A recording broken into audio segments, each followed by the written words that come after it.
Dallas Buyers Club is a film about challenging the status quo. And the status quo they are challenging is the world of HIV, AIDS, when it became predominant. We see Woodruff, played by Matthew McConaughey. He's a heterosexual male, and he contracts HIV, which is known, or not really known, but it was thought to be a disease that can only be transmitted through homosexual sexual contact. And at first he is unable to process this information, so he starts to do some digging, and he does remember he had unprotected sex with a sex worker that was predominantly using drugs, and he comes to his own conclusion that not all gay people are the only people that can get this disease. Regular heterosexual people can get this disease.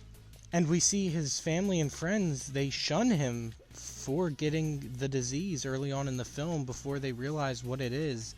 And he later gets fired from his job, and he loses his home because he can't make any money. He's fired off of the prejudice of him being accused of being homosexual due to him contracting AIDS.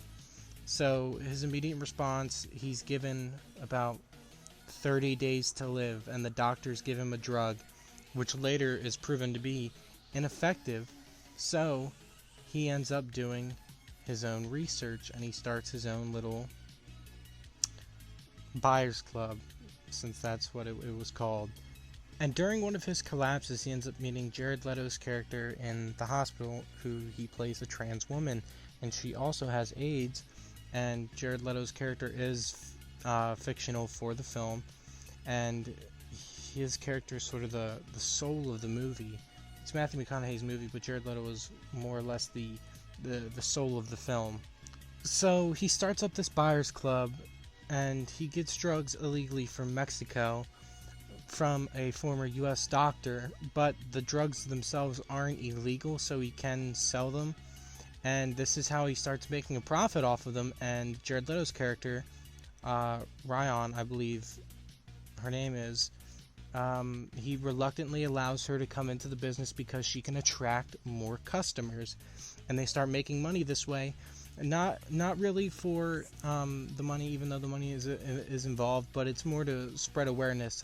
And the FDA, they tried to shut him down because they don't like that, because they want to use their own drugs, which are not effective, and the most they can do is fine him. So eventually the FDA is able to shut it down, but that does not stop him from doing the same thing. He goes back and continues doing it. And during one of his trips to Mexico, he ends up finding out that Ryan has passed away from the disease, HIV, and this is the turning point for Ron, Matthew McConaughey's character, where he starts not really doing it for the money, because Ryan sold her life insurance policy out to keep them afloat after the FDA shut them down. So for the rest of his time, he fights the court, and he fights the FDA, and he sues them for what they did, for shutting him down. Peptide T is the drug he sues them for, to say that he's allowed to use because it does help. And the judge really can't do anything about it to legalize it or anything, but he does win the case, and he is allowed to take it for personal uses.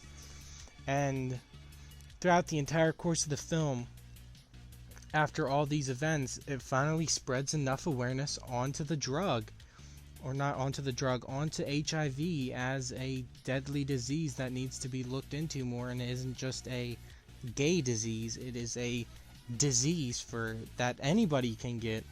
And throughout his actions, he is able to do that such message. He does later pass on. He lived 7 years longer than expected, but he does end up passing away.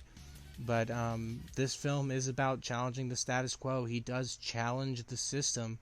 He does challenge the whole HIV/AIDS controversy, how it was only a gay disease. Well, he basically threw that out of the window and showed, no, it is not. You don't have to be gay to get this disease.